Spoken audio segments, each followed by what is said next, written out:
Levántate, resplandece, porque ha venido tu luz y la gloria de Jehová ha nacido sobre ti. Porque aquí que tinieblas cubrirán la tierra y oscuridad las naciones, mas sobre ti amanecerá Jehová y sobre ti será vista su gloria.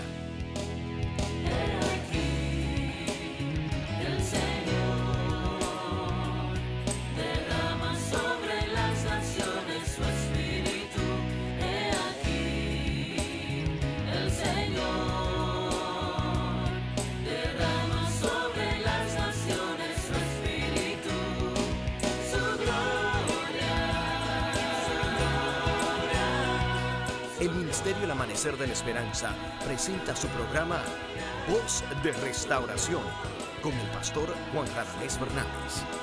Escucha atentamente la palabra que proviene del mismo corazón del Padre para consolar tu vida.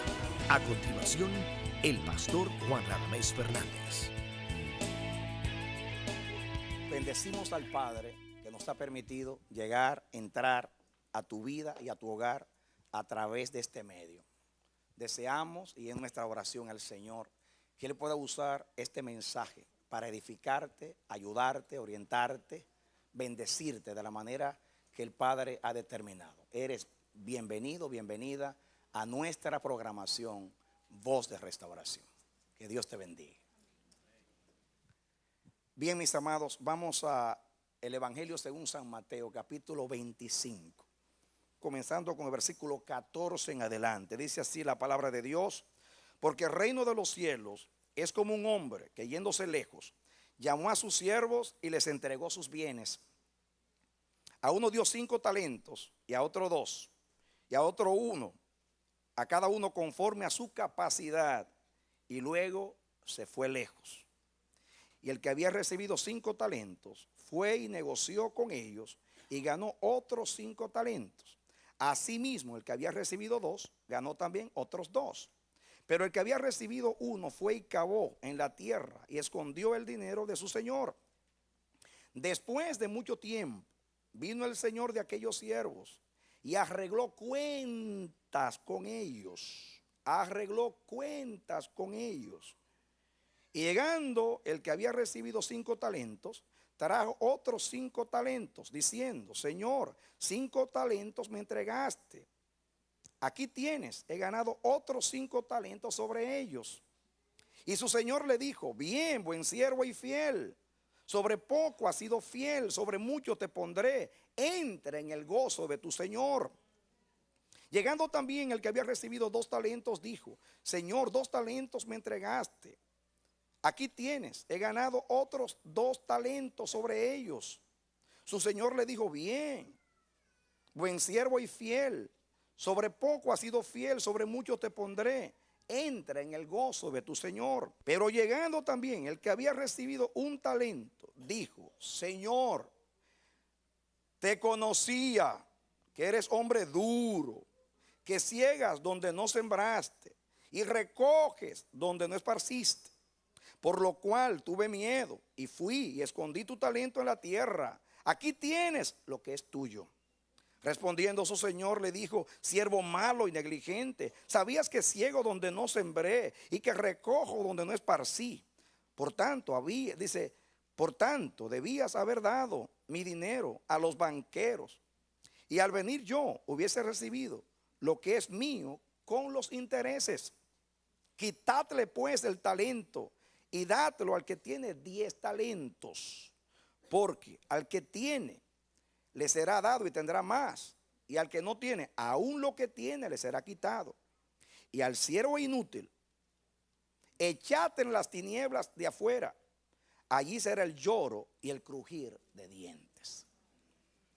Bien, mis amados, esta es una palabra muy conocida por nosotros, aunque no hemos escuchado quizás muchos sermones o mensajes acerca de este pasaje, pero sí alusiones desde el púlpito, palabras proféticas, en exhortaciones. Y el Espíritu Santo tiene algo para nosotros. ¿Cuántos saben que nosotros somos mayordomos de Dios? ¿Saben ustedes lo que significa la palabra mayordomo? Pues la palabra mayordomo significa literalmente el siervo mayor o el mayor de la casa. En aquellos días eran aquellos siervos que estaban sobre los siervos, que los señores, los amos, los ponían a administrar sus bienes. ¿Recuerdan ustedes el caso de José? En la casa de Potifar era un mayordomo. ¿Recuerdan ustedes el siervo de Abraham, Eleazar, que administraba los bienes y que iba a ser heredero si no hubiese nacido Isaac? Eso era un mayordomo en aquellos días. Todos nosotros somos siervos del Señor Jesucristo.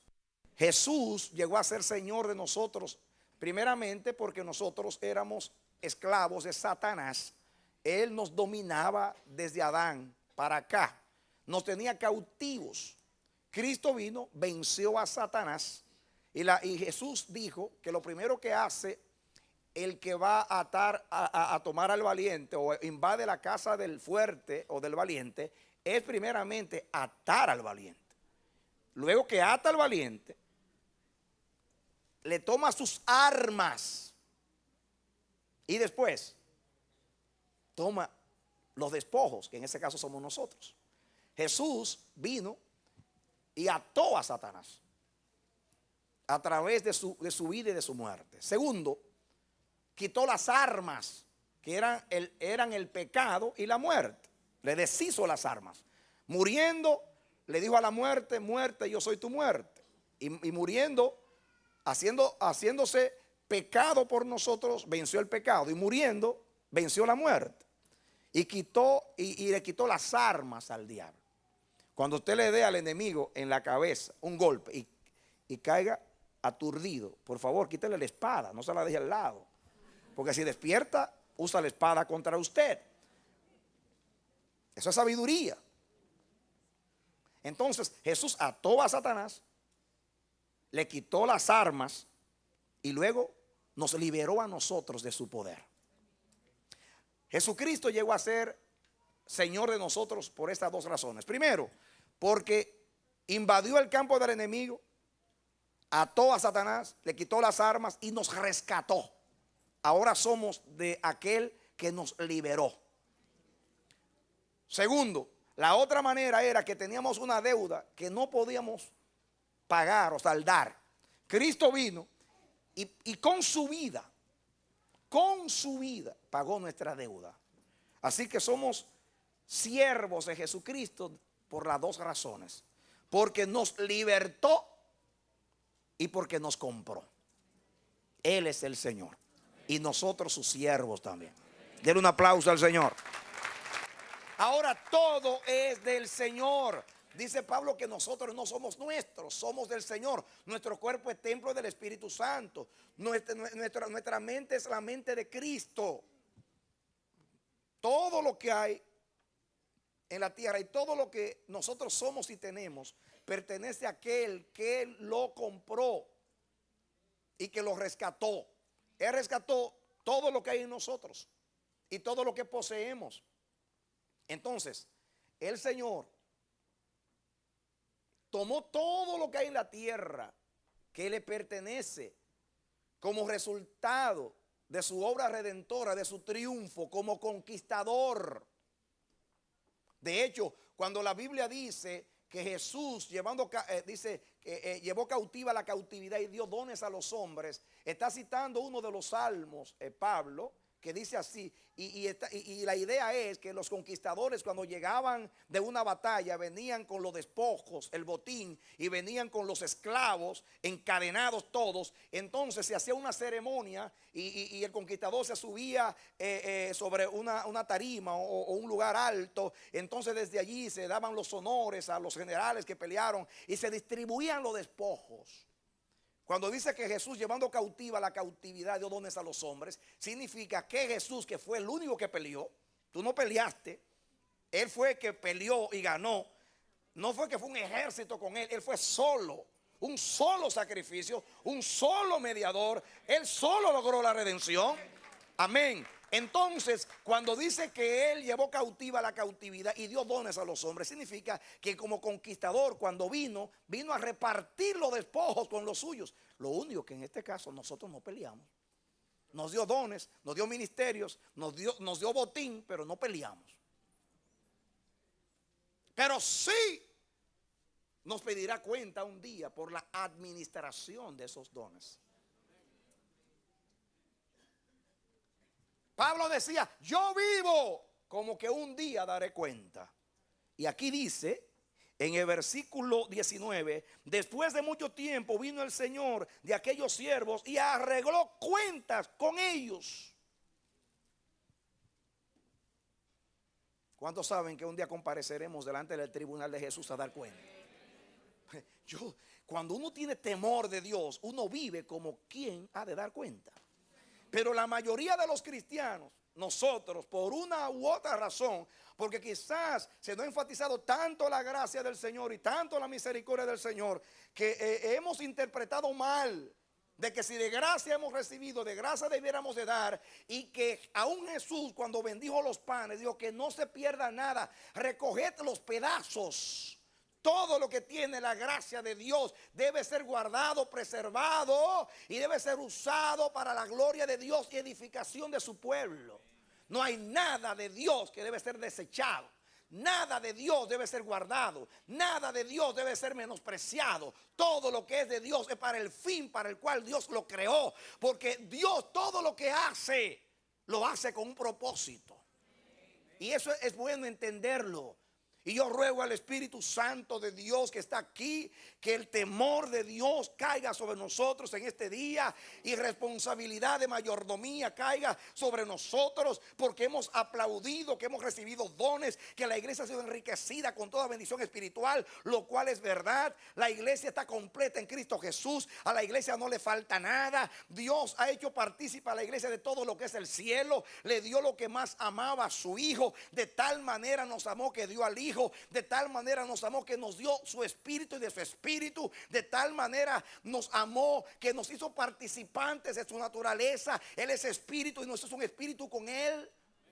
Tomó a Jesús y todo lo que es de Cristo es nuestro. El día que Cristo nació, tú naciste porque él nació por ti. Su vida, los 33 años es tu vida. Esos 33 años son tuyos. Su vida es tu vida. Su muerte es tu muerte. El día que murió tú estabas muriendo en él.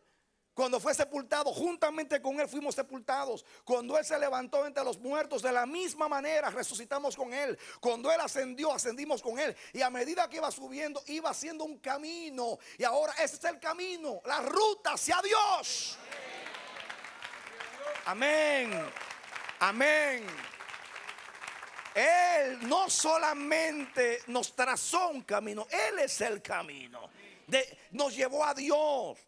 Él dejó el camino abierto, Él traspasó los cielos, se sentó a la diestra del Padre, vive para interceder por nosotros. Nos dio dones. Jesús tomó de lo de él. Él es el apóstol de nuestras almas. Tomó la unción apostólica, se la dio a la iglesia. Él es el profeta de los profetas. El espíritu de los profetas estaba en Jesús. Tomó del espíritu de la profecía y compartió. Por eso hay profetas en la iglesia. Tomó del don de la enseñanza de él y le dio a la iglesia. Y de don evangelístico y el don de la enseñanza. El diablo había tomado y había robado todo eso. Posiblemente esos dones estaban en Adán, no lo sabemos. El diablo se adueñó de toda unción espiritual y todo don y capacidad ungida de Dios. Cristo rescató todo para capacitarnos para toda buena obra, para hacernos útiles en la obra del ministerio, para que la iglesia no carezca de nada. Ahora el pordiosero es el diablo que fue desposeído, pero la iglesia está llena de Cristo y de la gloria de Dios. Amén, amén, amén, amén. Eso hay que aplaudirlo, hay que gozarlo, pero hay que administrarlo. Hay que entender que un día daremos cuenta. Hay que apreciar los dones de gracia de Dios. Hay que decir, esta capacidad ungida me la dio Jehová y me la dio con un fin. La voy a usar. Ayúdame, Señor, a usar con santidad e integridad lo que tú me has dado, porque es tuyo. Porque es el precio del sacrificio, es el precio del rescate. Es la gracia de Dios. No se debe perder ni un pedazo.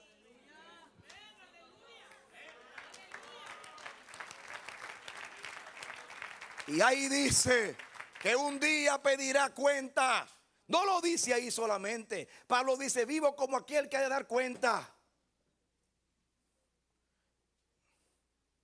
En otras parábolas Jesús también dijo, y llamando a los siervos pidió cuenta. En Lucas capítulo 16 llamó a que el mayordomo infiel y se da cuenta de tu mayordomía. Todos tenemos que dar cuenta un día de nuestra mayordomía.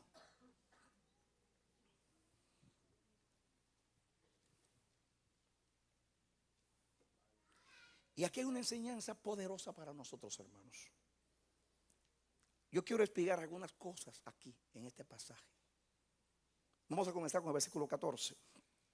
Por tanto, el reino de los cielos es semejante, o es como un hombre que yéndose lejos, llamó a sus siervos y les entregó sus bienes. ¿Quién es ese señor que se fue lejos? Al extranjero, al cielo, y dejó sus bienes. Digan sus bienes. No son nuestros bienes, son los bienes del Señor. Oh, pero si entendiéramos eso, hermanos, si nos estuviéramos ahí de que no son nuestros los dones. Hay gente que usa el don para hacerse famosos. Hay gente que usan el don, mis hermanos, para enriquecerse.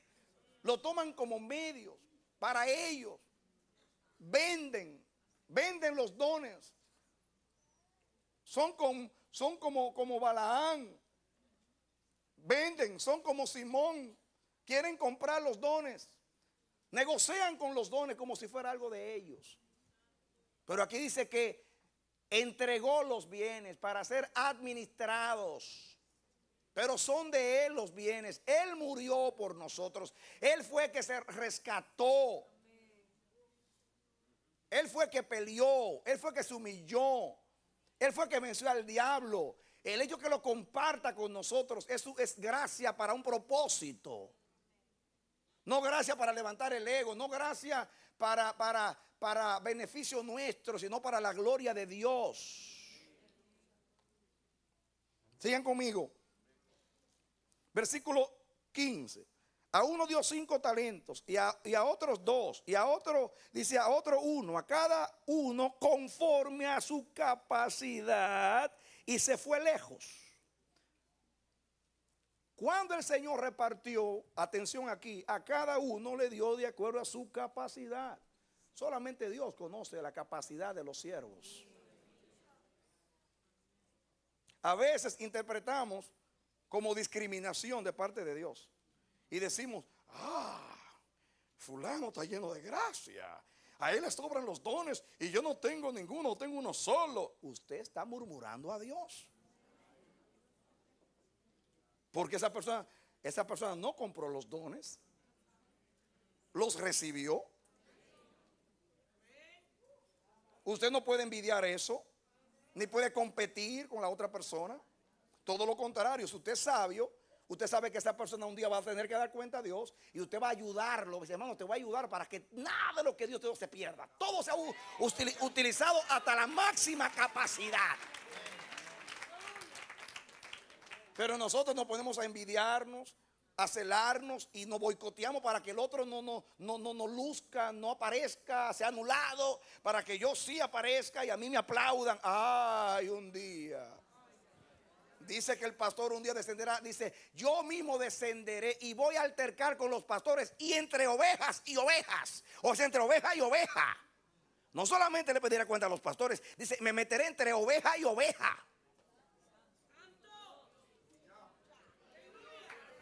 Amén. Así lo dice el profeta. Yo mismo descenderé, ya que los pastores de Israel han sido infieles. Yo mismo voy a cargar a la perniquebrada, a la herida y todo eso. Sí vendré. Y yo haré juicio y me meteré entre los pastores a pedir cuentas. Pero también entre una oveja y la otra, que están altercando. Entonces, si Dios quiso darle a este 5 o 10 y a ti 2, entonces, en vez de estar envidiando los 5 de aquel, administra bien los 2 que tienes.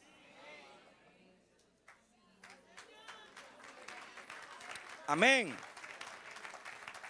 Porque si el Señor le dio 5 a esa persona, no es tanto gracia, aunque es gracia, es capacidad. Dios es que sabe.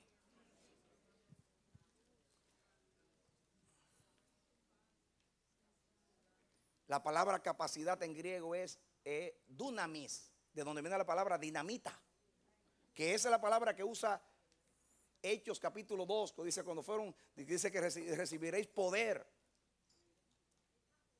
Recibiréis poder. Hechos capítulo 1, recibiréis poder. Hechos 1:8, recibiréis poder. Dinamis, dinamita, poder, capacidad. Ahora, ¿cómo sabe Dios que alguien tiene capacidad? Bueno, lo sabe porque Dios es Dios y todo lo sabe. Pero también Dios lo sabe. Ahí lo que quiere decir es que ya el Señor ha probado antes a esos siervos en circunstancias anteriores. Y esos siervos han dado el grado y han hecho bien. Y cuando se le ha delegado y se le ha confiado, han administrado bien. Y debido a esa capacidad, dedicación, diligencia, esmero, celo por lo que es del Señor, amor por lo que es del Señor, entonces dice, bueno, como administró bien, de la manera que terminó la parábola comienza. Ese talento que este administró mal, déselo a que tiene 10. Así comienza. A cada uno le distribuyó de acuerdo a la capacidad. Es gracia. Pero Dios también ve la capacidad. Si te dio los dones, es porque tienes la capacidad para administrarlo. Si te dio los dones, tienes la capacidad para administrarlos.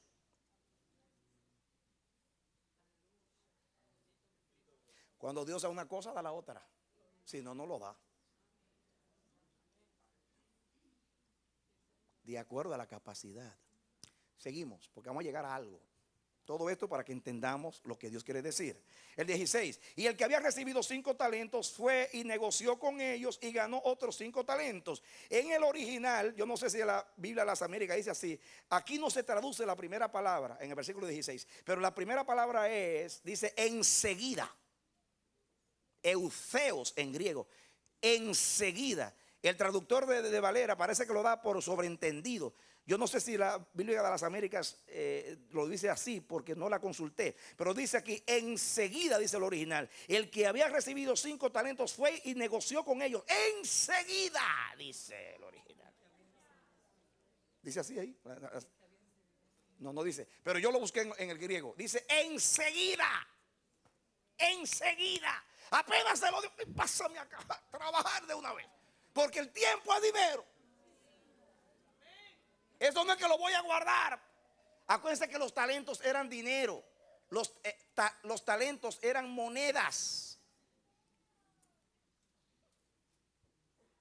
Y el dinero, cuando se guarda, se pierde.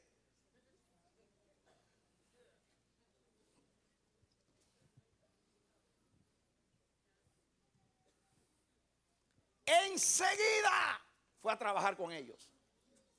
Enseguida era un siervo diligente. ¿Digo? Era un siervo diligente. Apreciaba, valoraba al Señor, respetaba al Señor y sus bienes. Por eso sale enseguida, rápido, a trabajar con el dinero. Para que haya ganancia para el amo, para cuando venga darle buena cuenta de la mayordomía. No tanto porque voy a dar cuenta, sino a quién le voy a dar cuenta. A mi Señor, que también me rescató a mí. Y esto que estoy administrando también lo rescató. Porque la tierra, aunque era de Dios, estaba administrada por el diablo porque venció a Adán. Ahora Cristo rescató los bienes de la tierra. Ahora sí podemos decir que Jesucristo es el Señor de todo lo que hay. Amén. Amén. Sigo para llegar donde quiero llegar. Versículo 17. Asimismo, el que había recibido 2 ganó también otros 2. Pero el que había recibido 1 fue y cavó en la tierra y escondió el dinero de su señor. También dice, después de mucho tiempo vino el Señor de aquellos siervos. ¿Cuántos saben que Cristo viene? Amén. Y ahí dice, después de mucho tiempo. Cristo no mintió. Para Dios pasaron 2 días. Porque un día es como 1000 años y 1000 años como un día. Pero ahí dice mucho tiempo. Para nosotros era mucho tiempo.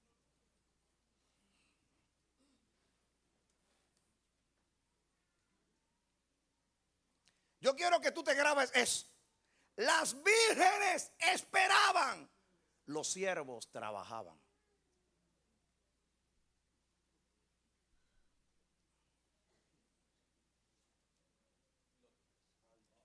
Las vírgenes esperaban, los siervos trabajaban en los bienes del Señor. Porque las vírgenes estaban esperando al Señor para la boda, para la fiesta.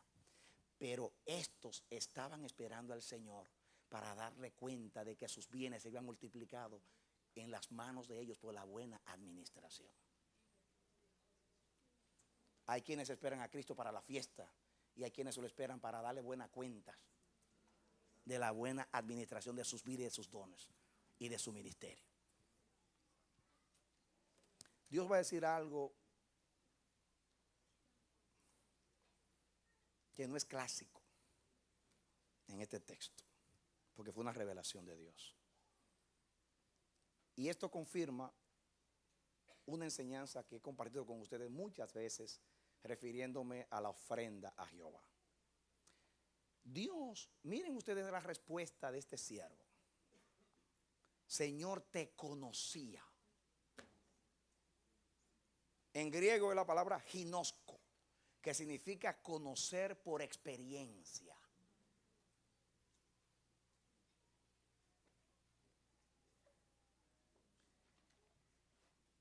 La pregunta mía es, ¿conocía este hombre al Señor? Le llama duro.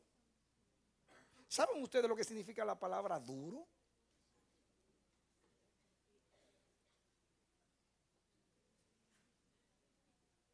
Esa palabra duro significa un tipo difícil,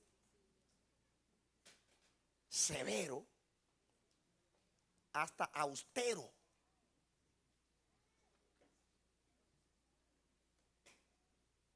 Esa es la misma palabra que se usa en Hechos capítulo 9 cuando dice dura cosa, dar coces contra el aguijón. Dura cosa. Es la misma palabra, pero verbo, aquí es adjetivo. Como verbo es la misma palabra que usa Pablo en Romanos cuando dice que el faraón se endureció.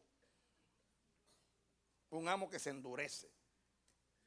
Diríamos en nuestro, es rudo, austero, severo, exigente. La pregunta mía es la siguiente: ¿es así el Señor?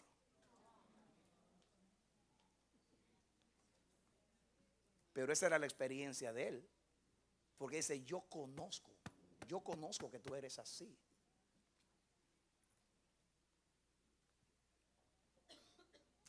La pregunta mía es,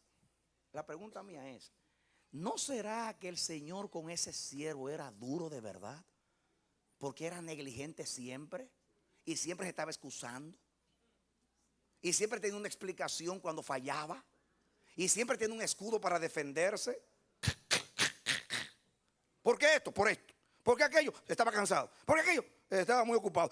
Siempre estaba. Entonces cuando el Señor se ponía fuerte, es duro.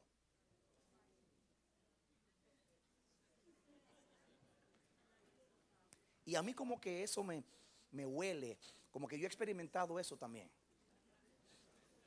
Como nosotros los ancianos, ministros que estamos en autoridad, como que conocemos a esas personas. Hay personas que yo soy un poco severo con ellos. Y hasta yo mismo digo, ¿por qué me pongo así? Y es porque cada vez que yo voy a darle un consejo, nunca dicen yo cometí el error, es verdad, yo fallé. No, siempre, no, que esto y que aquello, y duran meses en crisis. Porque se aman tanto a sí mismos. El Dios imagen, como nos predicó el pastor Pablo, se cuidan tanto, tienen tanto temor a equivocarse, no porque quieren ser perfectos, sino porque aman mucho a su persona, porque no se creen seres humanos. El que se niega a la exhortación se niega a la perfección, y la perfección es la meta de Dios con cada hijo suyo. El que cierra los oídos para no oír el consejo y la amonestación está cerrando la puerta a la perfección, que es el propósito de Dios con tu vida. Dios no quiere que tú te quedes un niño. Dios quiere que tú crezcas a la estatura del varón perfecto. Amén. Amén. Amén. ¿Qué experiencia tenía este siervo con el Señor? Aquellos salieron corriendo enseguida. Mira lo que le dijo el Señor: bien, buen siervo y fiel, a cada uno de los otros anteriores. Cada uno tiene una experiencia con Dios. Cada uno ve a Dios de acuerdo a la relación que tiene con Dios.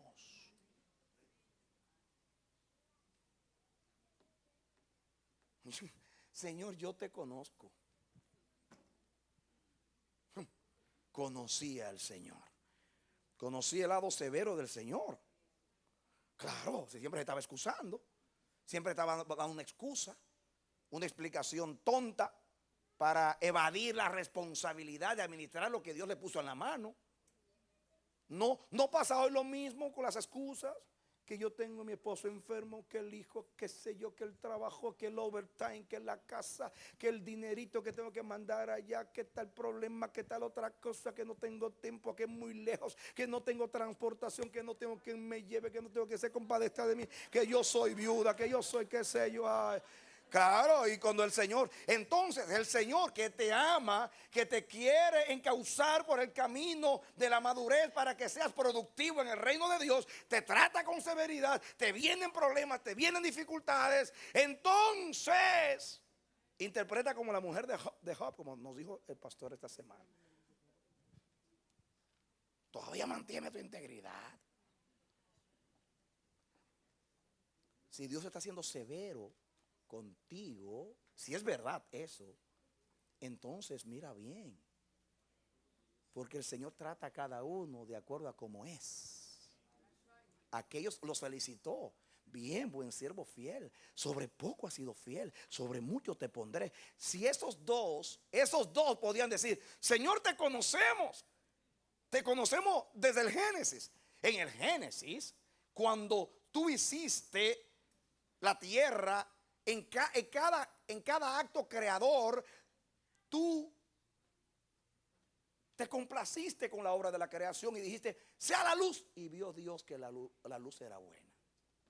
Hizo la expansión y vio Dios que era buena. Hizo la vegetación y vio Dios que era bueno. Y siete veces dice la Biblia que Dios vio todo y dijo en cada acto creador que era bueno. Y cuando hizo al hombre dijo: es bueno en gran manera. Mira, se lo vio bonito y hermoso. Cuando el hijo pródigo llegó a la casa, el padre hizo fiesta. Cuando aparecieron las dracmas perdidas, dice: deme los parabienes. Cuando introdujo al primogénito al mundo, dijo: adoren los ángeles del cielo. Y ellos cantaron: gloria a Dios en las alturas y en la tierra salvación para los hombres.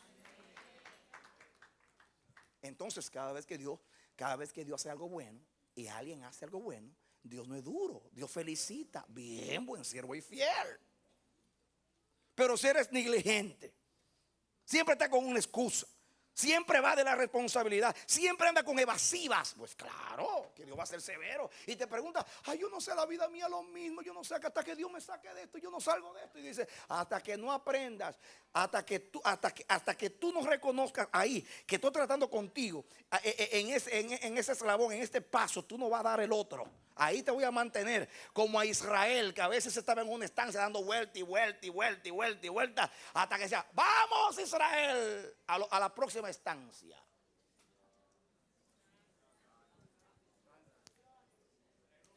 Amén. Pero ahora Dios tiene que probar para aprobar. Y Dios no hace como hacen algunos sistemas de educación, que para evitarse los problemas pasan de grado cuando el muchacho todavía no está listo para el otro grado. No, Dios es perfecto en todos sus caminos.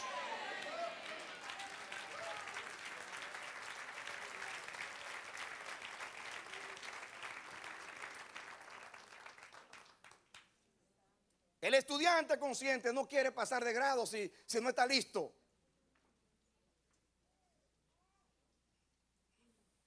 El examen no tiene el propósito de darte una nota, sino de evaluarte.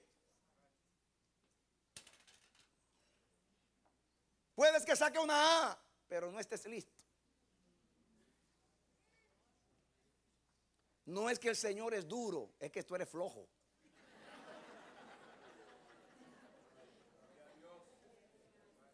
está acusando al Señor de tu negligencia. Diciéndole severo, austero, duro, implacable al Señor. Qué sinvergüenza. Y todos los que son como él. En vez de decir, Señor, yo soy flojo y tú sabes lo que estás haciendo. No. Culpar al Señor. Eso no es culpa al Señor. Conocí a este hombre, al Señor. Yo te conozco. Miren lo que dijo del Señor. Qué mentira tan grande. Dijo del Señor, escuchen ahora, te conocía, que eres hombre duro, que ciegas donde no sembraste y recoges donde no esparciste. No hay una cosa más lejos de la verdad. ¿Ustedes creen que Dios te va a pedir a ti, te va a decir a ti, que coseches cuando no te ha dado una semilla para sembrarla? Eso ni el diablo lo hace. Y miren que es malo. Ustedes saben lo que Dios dice en la palabra. Dios dice en la palabra, miren lo que dice la palabra. Atiendan lo que Dios dice acerca de la ley de la siembra. Dice Dios, Dios no puede ser burlado. Todo lo que el hombre siembra, eso cosecha. ¿Quién enseñó eso? Dios, por inspiración del Espíritu. ¿Qué dice Dios? Que la naturaleza del fruto revela o manifiesta la naturaleza de la semilla.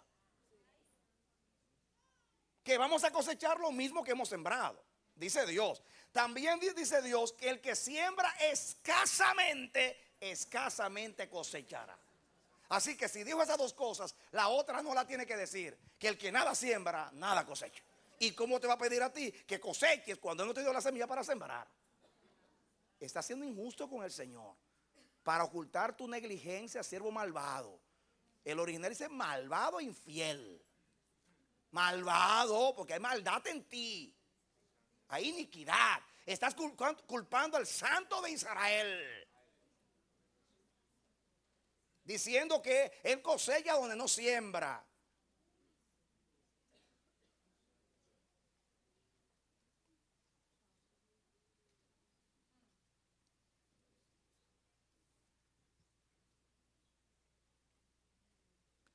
¿Saben ustedes la gran enseñanza aquí? Porque yo aprendo aquí de Dios.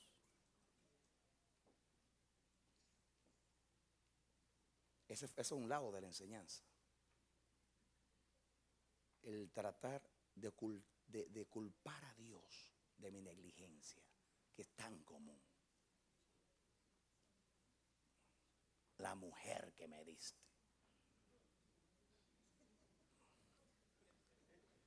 Si yo hubiera sido blanco, fuera rico en este país. Pero a los hispanos nos discriminan.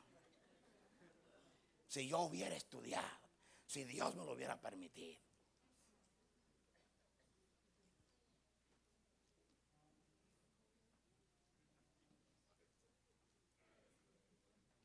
Atención aquí, para mí la enseñanza más poderosa de esto es la siguiente.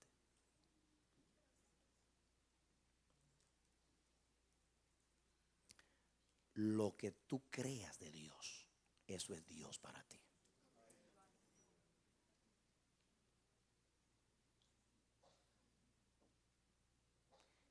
¿Cómo conoces tú a Dios?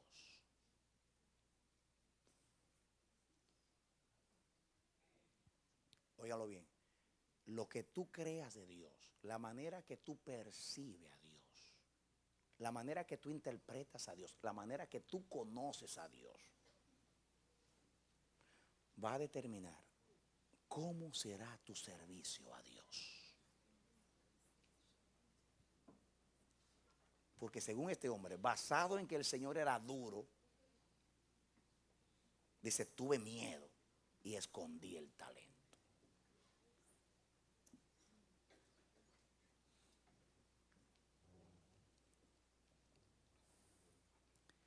Pero la narración comienza diciendo que el Señor distribuyó los talentos de acuerdo a la capacidad de cada uno. No hay injusticia en el Señor. no vino a decirle a este, tráeme los 10 talentos. No, de acuerdo a lo que te he dado. Si te di uno, por lo menos tráeme 2. Te di de acuerdo a la capacidad. Por eso te di uno. Posiblemente este siervo le pasa como a algunos. Sí. Dice que no hace sesión de personas, pero tiene sus niños lindos. ¿A qué le dio 10 talentos? Y a este 2 y a mí 1. Mira cómo me tiene. 1. Yo soy el patito feo de la familia. Sí, en este hombre había raíz de amargura contra Dios. Eso lo dice la expresión.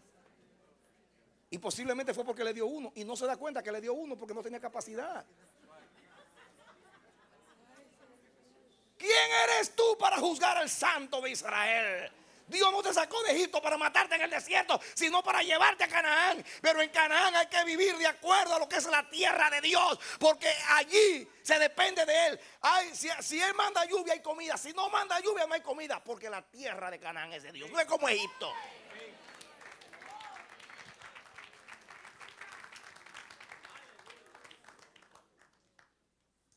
¿Quieres más? Entonces administra bien. Si quiere que Dios te dé más, administra bien. Hay personas que hoy hay mucha predicación de motivación. Muchas. Nos estimulan. Yo he escuchado cosas que para mí son aberrantes, con la intención de estimular a la iglesia. Se habla de la fe diciendo vislumbra. La fe no es un medio para que tú manipules a Dios. La fe es una capacidad para que tú administres lo que es de Dios. Y Dios nunca va a hacer a través de ti nada que Él no se lo haya propuesto. Tú no vas a manipular a Dios con la fe, porque el propósito de la fe no es manipular a Dios, sino usar los bienes de Dios. La fe reclama lo que Dios ha prometido, no lo que tú sueñas.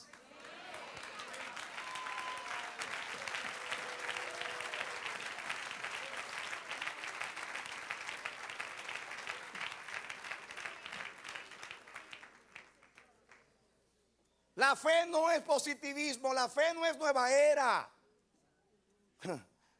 La fe es un don de Dios dado a los santos.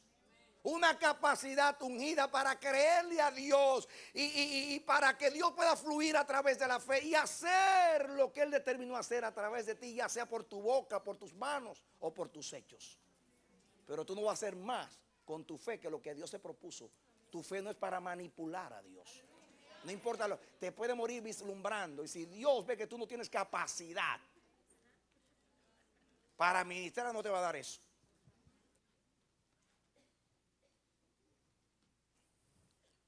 Es triste perderse por no encontrar el camino. Pero lamentablemente, o diríamos superlativamente lamentable, es perderse extraviado en el mismo camino. El hijo pródigo se perdió porque dejó el camino.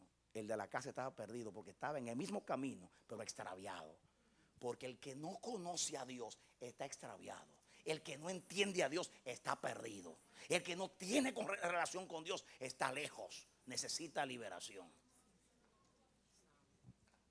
Y este estaba en la casa y no entendía el motivo de la fiesta, porque no conocía el corazón del padre. No sabía por qué el padre estaba contento. Él le dañó la fiesta en el día de la fiesta. Se fue de la casa. Tuvo que el padre que rogarle, entra hijo, por favor. No voy a entrar, entra, no voy a entrar. A este sinvergüenza que malgastó el dinero, tú lo recibes con fiesta y con música. Y a mí que nunca he violado ninguno de tus mandamientos, ni siquiera me ha matado un corderito para yo comer con mis amigos. Y el padre le dijo, pero hijo, todo es tuyo, aquí todo es tuyo. Si tú no comes es porque tú no quieres. Todo es tuyo. Si tú no te crees hijo y tú vives como un siervo, un jornalero, cuando tú eres hijo y tú no te atreves a abrir el refrigerador, es un problema tuyo. Pero todo es tuyo. Tú tienes los bienes del Padre y no lo disfrutas. Son problemas tuyos. Es la manera como tú me percibes a mí. Por eso tú no entiendes que me alegro cuando llegó el perdido. Tú no me entiendes, hijo. tanto tiempo conmigo, trabajando como un animal de sol a sol, como una bestia de carga, y no disfruta de los bienes del Padre. No entiendes al Padre.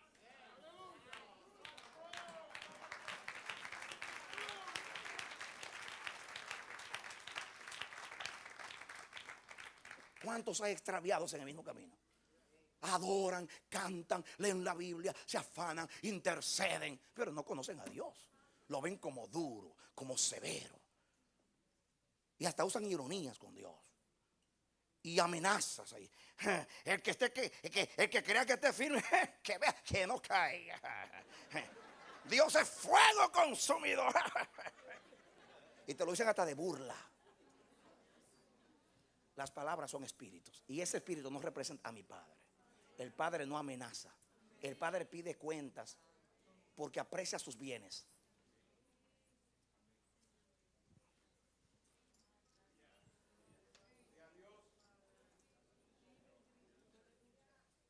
Un siervo que está feliz y contento con su Señor administrará bien.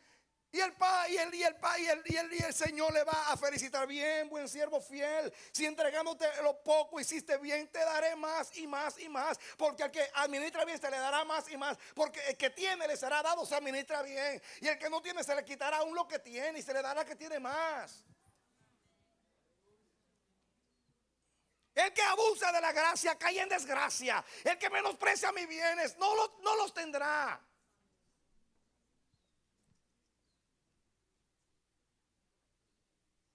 Eso no es severidad, es responsabilidad. Es aprecio por lo que es de Él. Porque todo lo que es de Dios es perfecto, porque Dios es perfecto.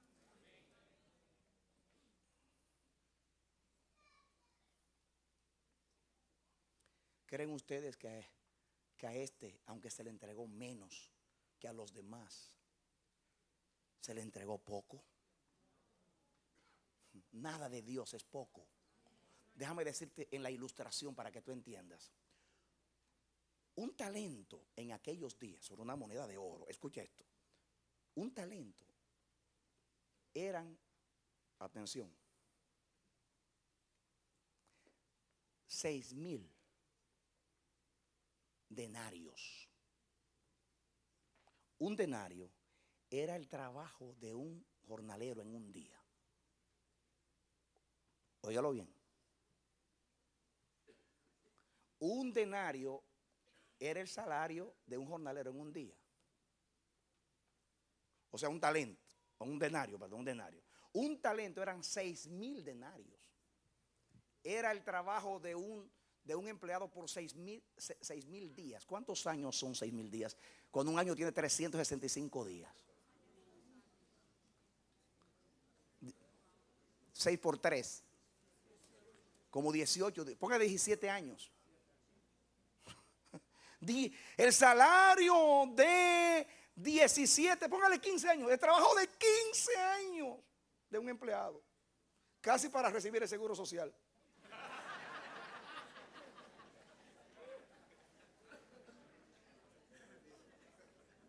A este hombre se le estaba dando un talento. Es cierto que era menos que los otros dos, pero no era poco. Era el salario de un jornalero por ¿cuánto? 15 años. Déjame decirte para que tú tengas una idea. Todo lo que era Palestina, con excepción de Perea, diríamos, Samaria, Judea y Galilea, casi todo lo que es Palestina, le pagaba de impuestos a los romanos, óyelo bien, en un año 600 talentos.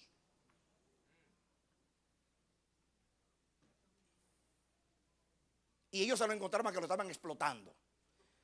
Toda Palestina, que eran creo que 2 provincias romanas, 3 regiones grandes, toda Palestina, 600 talentos en el año. Por eso me ministra tanto la parábola de los 2 deudores, que a uno le perdonó 10,000 talentos. Son como 10 millones de dólares en cuentas que se han hecho en estos días. Será mucho dinero. Algunos calculan que un talento valía en dinero de ahora $1,000. Un talento. Algunos cálculos que se han hecho. $1,000, digan $1,000. Pero $1,000 ahora no es nada. Pero $1,000 2,000 años atrás, eso era dinero. Yo hablo con personas que me dicen que tienen 40 años viviendo en Nueva York. Y cuando yo llegué aquí, yo ganaba, mi salario eran $50. Yo pagaba 10 de renta o de alquiler. Una Coca-Cola, no le estoy haciendo propaganda, la Coca-Cola valía 5 centavos, el peaje 5. Usted iba al supermercado y traía un camión lleno de comida con 10 o 15 dólares. Eso era 40 años atrás. Y parece 2,000 años atrás, $1,000. Eso es mucho dinero.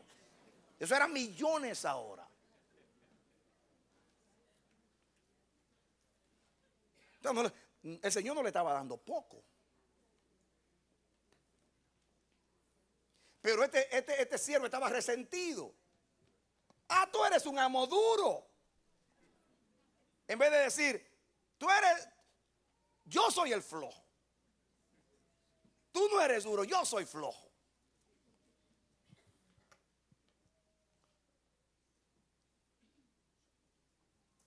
Qué mentira que el Señor cosecha donde no sembró. Qué mentira. Qué mentira, qué excusa. Cuando Dios dice que cosechamos lo que sembramos y que si sembramos poco, segaremos poco. Si no sembramos nada, no segamos nada. Pero parece que, repito, que el Señor era muy exigente con este hombre, porque era negligente y lo trataba con dureza, porque era flojo. Y por eso tenía un concepto equivocado. Señor, te conozco. Mentira, que conocía al Señor. Conocía ese lado severo del Señor por la negligencia. Pero los otros dos recibieron felicitaciones. Bien, buen siervo y fiel. Pregúntale a esos dos cómo era el Señor. Ay, ese Señor es un bizcochito, como dice mi papá. Es un bizcocho ese hombre. Llega y comienza a decirme, oh, qué bien, oh, qué bien, oh, eso es plausible, eso está bueno, pero qué bien lo hiciste. Me imagino como se reunían los siervos y decía, es duro. ¿Cómo tú vas a decir que es duro? O sea, nosotros siempre nos está felicitando y nos está aplaudiendo lo que hacemos.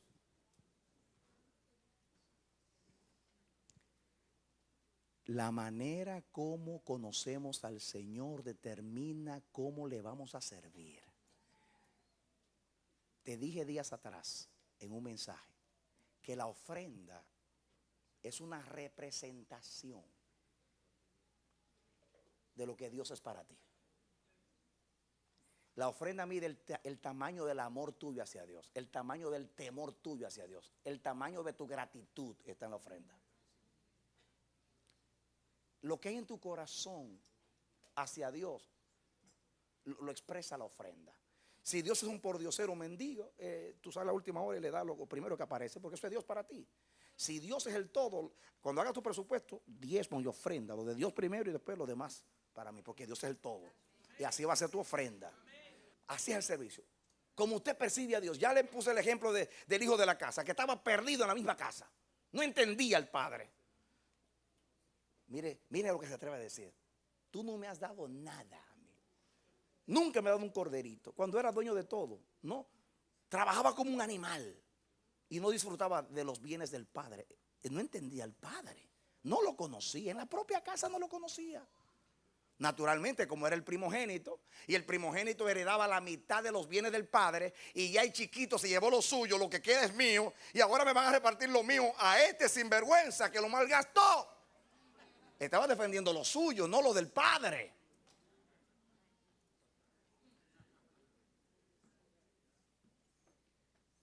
Dios no cuenta los corazones, pero pesa los corazones. Engañoso es el corazón más que todas las cosas y perverso. ¿Y quién lo conocerá? ¿Quién se atreve a juzgar al Santo de Israel? Y a juzgarlo mal. Atribuirle despropósito. Pero a mí me ministra esto. A mí me ministra este pensamiento. Me sacude. Como yo veo a Dios, así le sirvo. Si Dios es amor para mí, le voy a servir con amor. Si Dios es bueno, le voy a servir con disposición. Si Dios es un amo severo, voy a esconder y a menospreciar lo que Él me da.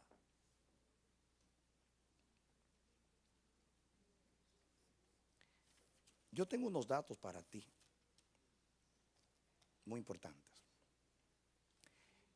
El Señor le dijo a este siervo,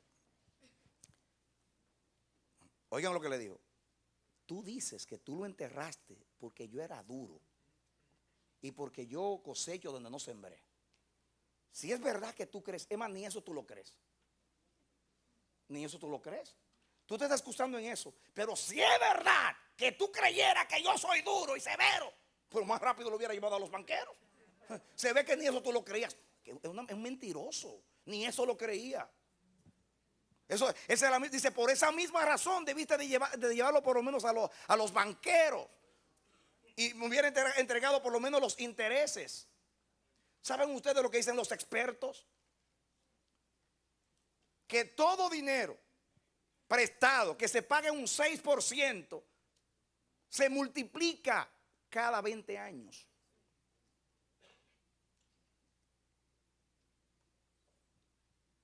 Y Cristo tiene 2000 años que no ha venido.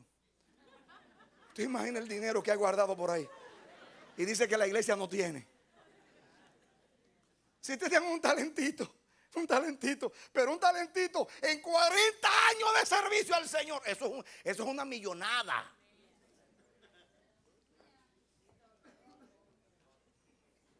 Todo dinero prestado al 6% se multiplica cada 20 años. Y dice que el Señor duró mucho tiempo antes de llegar. Ay, ¿cuánto hubiera tenido el Señor ahí?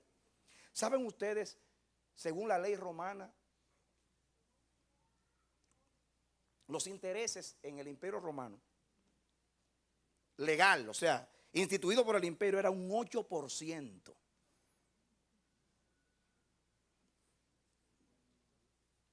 Ahora creo que está, no, según el gobierno, está 4,5, creo, 4, algo así, 4,5.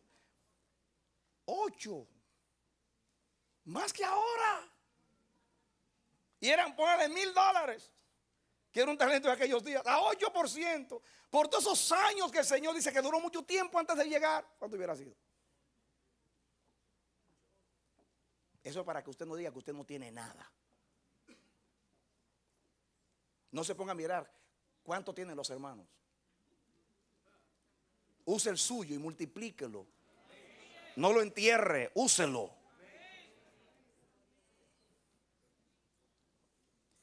Pero pero en transacciones usureras, o sea, esa gente que prestan por izquierda, era un 12% y hasta un 48%.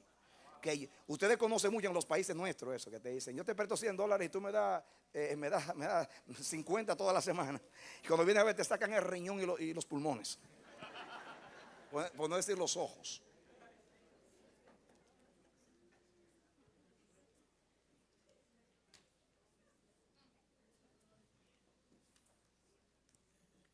Qué enseñanza para nosotros.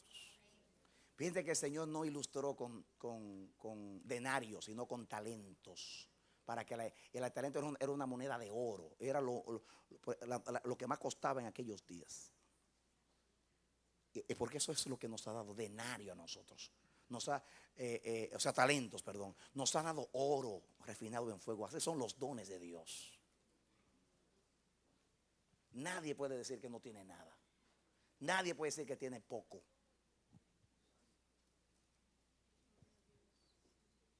Ahí dice que daremos cuenta un día de nuestra mayordomía. Qué interesante. Él dice, como tú eres duro y tú siembras, cosechas donde no sembraste, yo tuve miedo y lo enterré. Me parece que este siervo era religioso. Porque el religioso es que le sirve a Dios por miedo. Pero al cielo nadie llegará asustado, sino enamorado de Cristo.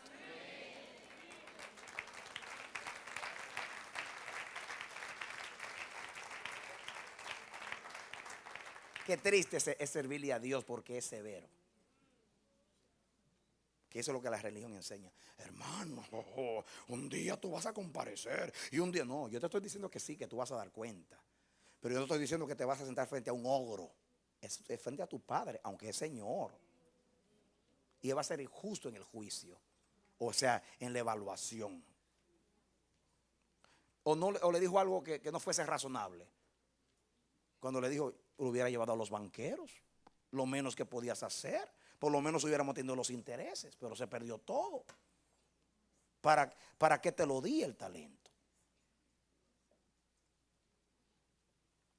Una vez le prediqué a la iglesia una serie de mensajes acerca de los galardones. O sea, cómo Dios recompensa. Porque es bueno que tú sepas una diferencia. Ya Cristo fue juzgado por tu salvación. Quiere decir que tú vas a llegar al cielo si fuiste salvo ya. Tú no vas a ser juzgado allá en el tribunal si vas a ser salvo. No, ya Cristo pasó el juicio de Dios. Tú eres salvo porque Él pasó el juicio de Dios. En el cielo tú vas a ser juzgado por tus obras. Significa lo bueno y lo malo que hiciste, de acuerdo a cómo administraste. Y tu galardón en el cielo será de acuerdo a cómo administraste. Entonces, cuando yo leí en la Biblia las cosas que tienen grandes galardones para Dios, yo me quedé sorprendido. Porque ahí dice Jesús dijo, bienaventurados sois cuando los vituperan y hablan mal de ustedes mintiendo, porque así trataron a los profetas. Ustedes son bienaventurados. Cuando hablan de mí, soy bienaventurado. Por causa del Señor, soy vituperado. Entonces tengo un gran galardón. Hay esos hermanitos que pasan, hermano, a mí nadie me saca el guante de la cara. Cada vez que se suelta un cocotazo para mi cabeza, a mí todo el mundo me golpea porque soy cristiano. Pues allí en el cielo hay una corona grande para ti. Aquí los hermanos te rompen la cabeza y el Señor te levanta la cabeza. La Biblia dice que los que sufren por causa del reino son grandes en el reino de los cielos.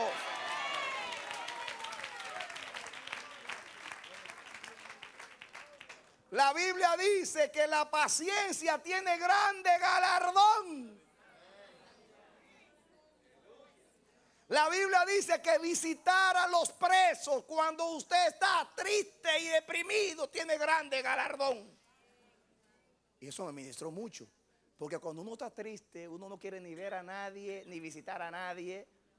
Y dice que tiene grande galardón. Dice el que escribe la epístola a los hebreos, que dice que tiene grande galardón aquel que va a visitar a los presos estando él atribulado, como Jesús en la cruz.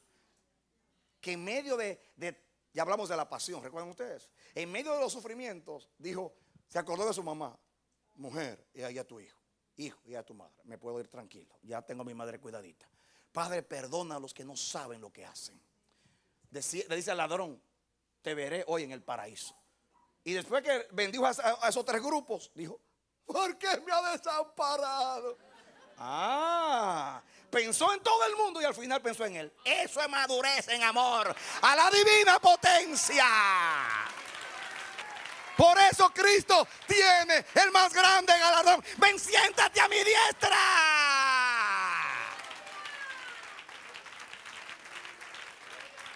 No crean ustedes que van a llegar al cielo y van a ver los evangelistas que están en la televisión y llenan los estadios. Lo van a ver allá en cámara grande. No, mis hermanos, quizás lo van a ver limpiando el césped allá. Pero ese es el hombre que hacía tantos milagros, mira, limpiando el césped. Y dice Dios, no, es que yo no galardono. Ese hombre tenía mucha unción porque yo se la di y la usó y resucitó muertos y sanó gente. Pues ahora eso cualquiera, fue con mi unción, no fue con la de él. ¿Qué galardón tiene? Pero este hermanito sufrió por causa mía. Este tuvo paciencia. Este sufrió por causa del reino. Por eso es grande su galardón en el cielo. Dios no juzga como tú juzgas. Tú admiras, wow, me gustaría tener esa unción. En el cielo te vas a asombrar. A Dios no le impresiona la unción. A Dios le impresiona la mayordomía y el corazón. Dale un aplauso al Señor. Al aplauso. En el nombre de Jesús, que llegue la unción de la palabra a tu vida.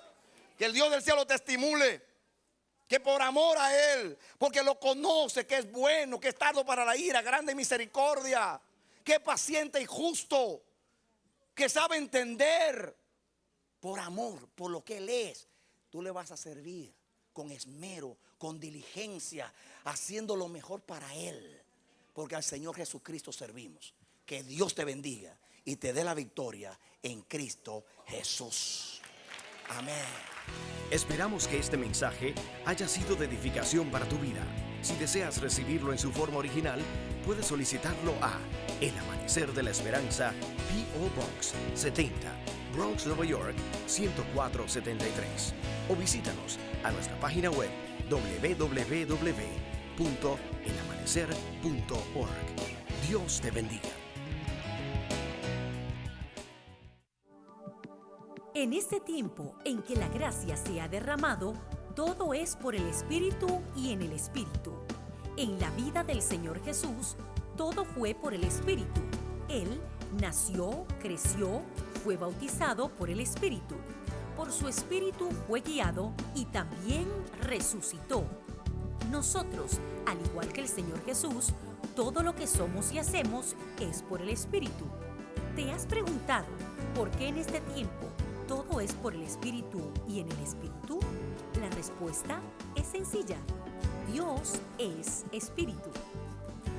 Y en el libro Manual de la Vida en el Espíritu encontrarás estos y otros pensamientos, un compendio de estudio que en sus 600 páginas te ofrece ricas revelaciones y un profundo contenido devocional que enriquecerá tu vida espiritual. Manual de la Vida en el Espíritu, escrito por el pastor Juan Radames Fernández y ganador del primer lugar en Expolí 2003 como el libro de estudios bíblicos más vendido del año en Latinoamérica. Manual de la Vida en el Espíritu, un libro que usted debe leer. Adquiéralo hoy en su librería.